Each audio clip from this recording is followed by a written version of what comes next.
जादू कोई, जिस्म नगमा कोई, जिस्म खुशबू कोई, जिस्म जैसे मचलती हुई रागनी, जिस्म जैसे महकती हुई चांदनी, जिस्म जैसे खिलता हुआ एक चमन, जिस्म जैसे सूरज की पहली किरण, जिस्म तरशा हुआ दिलकशो दिलनशी, संदनी संदनी मरमरी मरमरी, संदनी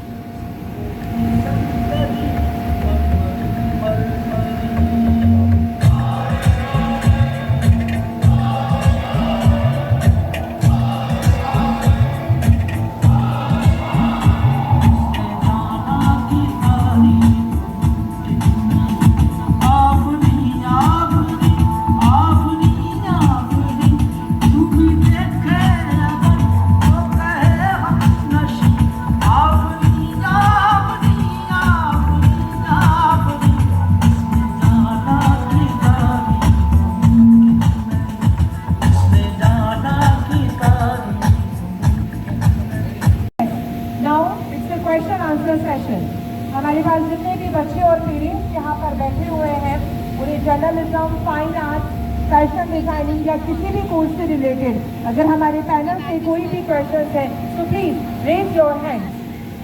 आप कुछ पूछना चाहेंगे बेटा, क्योंकि आप सबसे ज्यादा वेट कर रहे थे कि फैशन शो कब स्टार्ट होगा।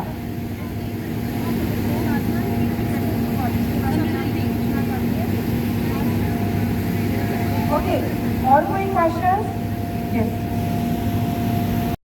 that whatever you carry that becomes the statement, correct? तो आपने बहुत बार ऐसे सेलिब्रिटीज को भी देखा होगा जिन्होंने डिफरेंट कलर के शू भी पेयर किए होते हैं, राइट?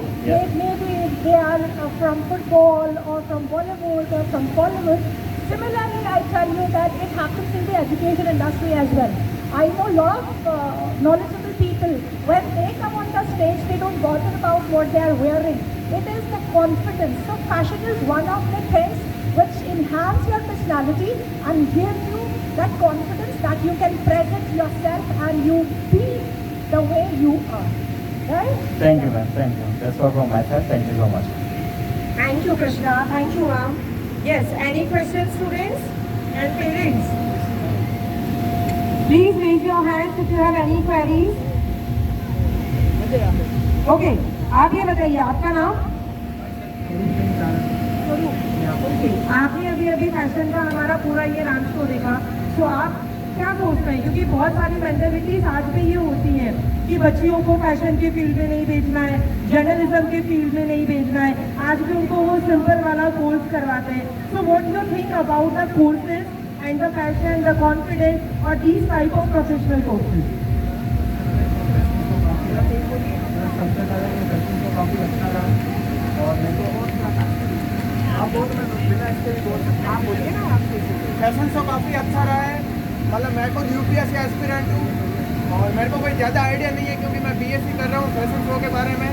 लेकिन ये है कि भारत में कैरियर के कई ऑप्शन है, अपन को गवर्नमेंट जॉब के पीछे ही नहीं भागना चाहिए और आप ऐसी चीज़ को प्रमोट कर रहे हो, ये अप्रिशिएटेबल है। इसलिए मैं खुद इस चीज़ काफ़ी बैठा रहा, मैं सोचा एक बार हो जाए देन उसके बाद मैं चला जाऊँगा। Thank you very much, thank you so much. ये बहुत बड़ी बात है कि खुद के लिए वो करियर ऑप्शन नहीं होने के बाद भी किसी नई चीज़ को उन्होंने अप्रिशिएट किया, so that's a good thing. Okay, any question? Ma'am, question पूछने में कई बार लोग झिझकते हैं, पर मैं जो इन बच्चों के मन में या जहन में जो सवाल होंगे उनको हम ले लेते हैं कि जब ये बात थी कि करियर इन क्रिएटिव फील्ड, तो आई एम श्योर वो सुनने के लिए आए कि क्या क्या ऑप्शन हो सकते हैं। तो एक हमने बात की फैशन की, इसके अलावा दूसरा करियर जो होता है वो है फाइन आर्ट्स में। फाइन आर्ट्स का जो प्रोग्राम है वो 4 साल का होता है, राजस्थान यूनिवर्सिटी से एफिलेटेड है और ये प्रोफेशनल कोर्सेज की कैटेगरी में आता है। इसमें स्पेशलाइजेशंस होते हैं। सर, क्या क्या स्पेशलाइजेशन है इस कोर्सेज में, ये आप बताएं। पहले तो मैं आपको बताना चाहूँगा कि जो कला है ना वो हर एक फील्ड से जुड़ी हुई है। कला किसी भी कार्य को कुशलतापूर्वक किया जाए वही कला है। कोई भी फील्ड हो, अगर कुशलता से किया जाए तो वो कला है। अगर हम अपने कोर्स की बात करें, बीबीए की बात करें, तो उसमें पेंटिंग, स्कल्पचर और अप्लाइड आर्ट, ये तीन फील्ड में हम कोर्स कराते हैं, जो कि 4 साल का प्रोफेशनल कोर्स है। और पेंटिंग में हम जैसे पोर्ट्रेट है, लाइफ स्टडी है, कंपोजिशन है, डिफरेंट 3D डिज़ाइन वगैरह बनाना है वो इसमें कराते हैं। और स्कल्पचरिंग की अगर हम बात करें तो उसमें कार्विंग, कास्टिंग, मॉडलिंग और मेटल कास्टिंग वगैरह ये इसमें कराई जाती है, इसमें दिखाई जाती है। और अप्लाइड आर्ट की बात करें तो उसमें ग्राफिक डिज़ाइन है, फोटोग्राफी है, इलस्ट्रेशन है, कोरल, फोटोशॉप, इनके माध्यम से डिफरेंट डिज़ाइनिंग कैसे बनाई जाती है। और देखा जाए तो अभी जो वर्तमान जो फील्ड है एडवर्टाइजिंग का बहुत बड़ा फील्ड है, इसमें ग्राफिक डिज़ाइनर की एक बहुत बड़ी डिमांड होती है और ये फील्ड दिनों दिन बढ़ता जा रहा है और कला वर्तमान परिप्रेक्ष्य में बदलती जा रही है, डिजिटाइजेशन होता जा रहा है। तो इसमें करियर की काफ़ी अपॉर्चुनिटीज़ है, तो आप लोगों के लिए बहुत ही अच्छा कोर्स है। अभी इसमें मैं जॉब अपॉर्चुनिटीज़ के बारे में बताती हूँ। आजकल आपने देखा बहुत फंकी रेस्टोरेंट बनते हैं, उन रेस्टोरेंट के अंदर बहुत सुंदर सुंदर पेंटिंग्स होती हैं, तो वो पेंटिंग्स कौन बनाता है? मेरे यहाँ की अपने कॉलेज की 2nd या 3rd ईयर की एक बच्ची है जिसने बोला मैम पॉकेट मनी मैं पेरेंट्स से नहीं लेती, मैं रेस्टोरेंट में पेंटिंग करके ही पॉकेट मनी कमा लेती हूँ। तो ये ऐसा प्रोफेशन है जिसको आप कंप्लीट करेंगे तो कभी आप खाली नहीं बैठेंगे, आपको जॉब की भी ज़रूरत नहीं है, आप अपने आप में एंटरप्रेन्योर बन के अपनी मर्जी के मालिक बन के अपना करियर बना सकते हैं। तो पेंटिंग में भी, और जितने भी मीडिया हाउसेज हैं, एडवर्टाइजिंग कंपनीज हैं, उन सबको ग्राफिक डिज़ाइनर्स चाहिए होते हैं। तो फाइन आर्ट्स का कोर्स कई बार लोग सोचते हैं पेंटिंग तक सीमित है, तो मैं ये क्लियर करना चाहती हूँ पेंटिंग नहीं, इसमें ग्राफिक डिज़ाइनिंग, मीडिया हाउसेज में, एडवर्टाइजिंग में जो जॉब्स चाहिए वो इसी फाइन आर्ट्स के कोर्स के माध्यम से आप लोग वहाँ तक पहुँच सकते हैं। और तीसरा प्रोग्राम है जर्नलिज्म एंड मास कम्युनिकेशन। इसको मैं और ऐड करना चाहता हूँ। आज आपने फेयर को विजिट किया होगा, जितने भी फ्लेक्सेस और पावर पॉइंट प्रेजेंटेशन चल रहे हैं ये किसी की क्रिएटिविटी है। और मुझे लगता है कि जितने भी अखबार में आप एडवर्टाइजमेंट देखते हैं, जितने मैगजीन्स के अंदर डिजिटल मार्केटिंग, जितने आपको फेसबुक, व्हाट्सएप और इंस्टाग्राम के ऊपर जितने भी अलग अलग तरह के एडवर्टाइजमेंट मिलते हैं वो किसी न किसी क्रिएटिव आदमी की डिज़ाइन है। मुझे लगता है कि वो जो आपके अंदर क्रिएटिविटी है उसका इजहार तो होता ही है और उसमें मुझे लगता है काफ़ी अच्छा रेमुनरेशन भी है। और लड़कियों के लिए फील्ड वैसे भी बहुत अच्छा है क्योंकि इसके लिए कहीं ऑफिस में जाने की ज़रूरत नहीं, आप अपने लैपटॉप पर बैठ के डिज़ाइन कर सकते हैं, आप फ्रीलांसर के रूप में काम कर सकते हैं। तो ग्रेट ह्यूज जॉब अपॉर्चुनिटी इस प्रोफेशन के अंदर है। नेक्स्ट जर्नलिज्म की हम बात करें तो जर्नलिज्म तो आप जानते हैं हर जगह मीडिया है और हर लोगों के घर में आज आने वाले टाइम के अंदर अपना स्टूडियो होगा जहां वो अपना यूट्यूब चैनल बना रहे होंगे। मुझे लगता है जर्नलिज्म के is a very wide, very huge, और जर्नलिज्म का जो नया प्लेटफॉर्म है वो डिजिटल मार्केटिंग भी है। तो हमारे यहाँ जो जर्नलिज्म में बैचलर डिग्री का कोर्स है, मास्टर डिग्री का कोर्स है, उसमें ना सिर्फ प्रैक्टिकल वर्क है बल्कि मुझे लगता है कि हमारे यहाँ जो खूबसूरत बात है, सबसे बढ़िया बात है वो अपना रेडियो है, या कम्युनिटी रेडियो बच्चे ही मेंटेन करते हैं। मुझे लगता है हमारे यहाँ अपना जो टीवी स्टूडियो है बिहारी टीवी, उसे भी बच्चे ही मैनेज करते हैं। हमारे यहाँ जो यूट्यूब चैनल है उसमें करीबन 7 लाख सब्सक्राइबर है जो बच्चों ने तैयार किया, वो टीचर्स ने तैयार किया है। और मुझे लगता है अपना अखबार है जहाँ बच्चे प्रैक्टिकली सीखते हैं। आज सारी डिग्रियाँ जो है वो बिना कुछ सीखे दी जा रही है, लेकिन जब तक मेहनत नहीं होगी, जब तक प्रैक्टिकल एक्सपीरियंस नहीं होगा, मुझे नहीं लगता कि लोगों में ताकत आएगी। अभी जो बच्चे चल रहे थे, मुझे लगता है इनका कॉन्फिडेंस जो ड्रेस बनाने के बाद इनमें जो कॉन्फिडेंस आया वो टीमों की डिग्री लेकर नहीं आता है। तो ये फैशन सिर्फ ऐसा ही सब्जेक्ट नहीं जिससे अर्निंग होती है, बल्कि आदमी का आत्मविश्वास भी बढ़ता है। तो मुझे लगता है कि आने वाला समय हम सब लोगों के लिए एक चिंता का समय है, क्योंकि कोई भी जॉब्स नहीं है हमारे यहाँ सरकारी नौकरियाँ नहीं है, ढंग से एग्ज़ाम नहीं होते, क्योंकि हम लोग स्टार्टअप के बारे में नहीं सोचते, क्योंकि हम क्रिएटिव फील्ड के बारे में नहीं सोचते।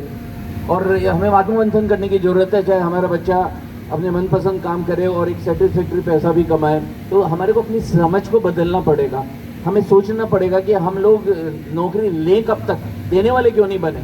मुझे लगता है कि ये जो क्रिएटिव फील्ड वाले लोग हैं ये सब अपना अपना स्टार्टअप करेंगे, इनका किसी की बुटीक होगा, किसी का अपना स्टूडियो होगा, कोई अपना इंडिपेंडेंट फ्रीलांसर के रूप में काम कर रहा होगा। अभी हम राजस्थान है और एक पिछड़े प्रदेश के रूप में यहाँ पर बैठे हुए हैं, क्योंकि हम जब मेट्रो में जाते हैं, जब दिल्ली और बॉम्बे में जाते हैं, वहाँ लोग क्रिएटिव फील्ड के अंदर ज़बरदस्त काम कर रहे हैं। तो मुझे लगता है कि हम अभी बहुत पिछड़े हुए हैं और हम बहुत ही परंपरागत हैं। हमें एक मॉडर्न और नई सोच के साथ अपने करियर की शुरुआत करनी चाहिए। बहुत हो गया, क्योंकि सब जगह जहाँ देखो कोई पटवारी बन रहा है, कोई नायब तहसीलदार बन रहा है, कोई आईएएस की तैयारी कर रहा है। एक भीड़ है, अभी यहाँ भीड़ बैठी हो, आधा स्टूडियो तो आधा और अपने आप भर जाता है। हम सब लोग एक भीड़ का पार्ट है। हम लोग सोचते नहीं है हम लोग क्या करना चाहते हैं, हमें क्या करना चाहिए, हम क्यों सुनने आए हैं, हमें क्या सुनना है। हम अपने विवेक का इस्तेमाल नहीं करते, हम एक भीड़ का पार्ट बन गए। मुझे लगता है कि ये बदलाव की ज़रूरत है, एक नई सोच की ज़रूरत है। सभी लोगों को एक नए तरीके से सोचने की ज़रूरत है। अमेरिका का आदमी सबसे ज़्यादा रिस्पेक्ट उसकी करता है जो स्टार्टअप करता है, हम उसकी ज़्यादा रिस्पेक्ट करते हैं जो पटवारी बनता है। गांव में शादी उस लड़की की होती है जो पटवारी है, तहसीलदार बन जाता है, और उसके नहीं जो बिजनेस करता है, जो लोगों के लिए रोजगार जुटाता है, जो एक सरकार का नौकर बन जाता है और उसके बाद करप्शन में शामिल हो जाता है, उसकी हम जय जयकार करते हैं। मुझे नहीं लगता बिना मेहनत किए किसी की जय जयकार होती है, बिना दिए यहाँ कुछ भी नहीं मिलता।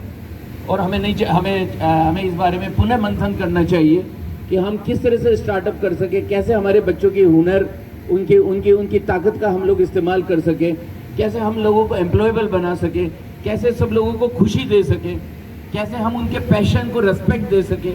और मुझे लगता है बहुत ही आसान है, मुझे लगता है एक बुटीक बनाना बहुत आसान है, लेकिन आईएएस के लिए जहाँ 1000 लोग जाते हैं और 5 लोग सेलेक्ट होते हैं, ऐसे प्रोफेशन इतनी रिस्क पता नहीं हम सोसाइटी में क्यों ले रहे हैं। मुझे लगता है इसीलिए ले रहे हैं क्योंकि सब लोग एक भीड़ का पार्ट बन रहे हैं। हमें सोचना चाहिए कि जो 1000 में से 5 लोग एम्प्लॉयबल हो गए हैं, उनको छोड़ के व्हाट अबाउट 995 लोग, उनका क्या होगा। उनके लिए हमें सोचना होगा, हमें कुछ नई एवेन्यू सोचनी होगी। और मुझे लगता है कि उसके लिए सबसे अच्छा ऑप्शन है कि हर बच्चा क्रिएटिव होता है। जब आप बचपन में बच्चा पैदा होता है वो बहुत क्रिएटिव होता है, उसके बाद हम कॉपी करना सीख जाते हैं, उसके बाद हम ईर्ष्या करना सीख जाते हैं, उसके बाद हम नकल करना सीख जाते हैं। आइए हम सब लोग वापस इसके बारे में रीथिंक करें कि हम बच्चों को कैसे बोलना, जो चाहता है उसको बोलने की आज़ादी दें, जो ड्राइंग बनाना चाहता है उसे ड्राइंग बनाने की आज़ादी दें, जो अपने ड्रेसेस डिज़ाइन करना चाहता है उसे ड्रेसेस डिज़ाइन करने दें। क्योंकि एक ड्रेस 1000 रुपये में भी बिकती है, तो वो एक ड्रेस 1 लाख रुपये में भी बिकती है। किसी ने उसमें अपना मन डाला हो, किसी ने अपनी उसमें क्रिएटिविटी डाली हो, तब ये पॉसिबल होगा। अगर हमने एक मशीन से एक ड्रेस बनाई है, उसकी एक अलग कीमत है। एक इंसान ने अपनी भावनाओं से अगर उस ड्रेस को डाला है तो उसकी कीमत एक अलग होगी। लोग चाय बनाकर गुलाब जी चाय वाले, और चाय को जयपुर के अंदर एक पॉपुलर चाय का नाम दे दिया है। मुझे लगता है कि वो इसलिए दिया है क्योंकि उसने मन से चाय बनाई है, किसी ने मन से ड्रेस बनाई है, किसी ने मन से ज्वेलरी बनाई है, किसी ने मन से स्पीच दिया है। इसलिए मुझे लगता है कि हमें सिर्फ पैसे को देखकर जॉब का सिलेक्शन नहीं करना चाहिए। हमें क्रिएटिव तरीके से वापस नए अंदाज के साथ सोचना चाहिए। आप सब लोगों ने थोड़ा समय दिया, चंद के लोग आए होंगे, बैड मैनेजमेंट रहा होगा, पर हम सब लोगों ने अपने समय के बारे में सुना। लेकिन मुझे अच्छा लगेगा कि आप कुछ ऐसे सवाल करें जिसे हमें भी आत्ममंथन करना पड़े, क्योंकि मेरा सोचना है कि मानसिक रूप से हम सभी लोग समान ही हैं और हम सब लोगों के पास स्वाभाविक जिज्ञासाएँ भी होती हैं। और जब तक हम आत्ममंथन नहीं करेंगे, जब तक हम अच्छे सवाल नहीं पूछेंगे, हम भी नहीं सुलझेंगे, और जब तक हम सुलझेंगे नहीं, सोसाइटी भी नहीं सुलझेगी। तो मैं चाहता हूँ, सर काफ़ी देर से मुस्कुरा रहे हैं, एक सवाल पूछें, क्योंकि जब पूछते हैं तब एजुकेशन स्टार्ट होती है, तब कुछ चीज़ें चालू होती है। नमस्ते सर। नमस्ते। मेरा नाम अजीत शर्मा है। Sir, fashion show only girls के लिए या बॉयज़ के लिए होता है?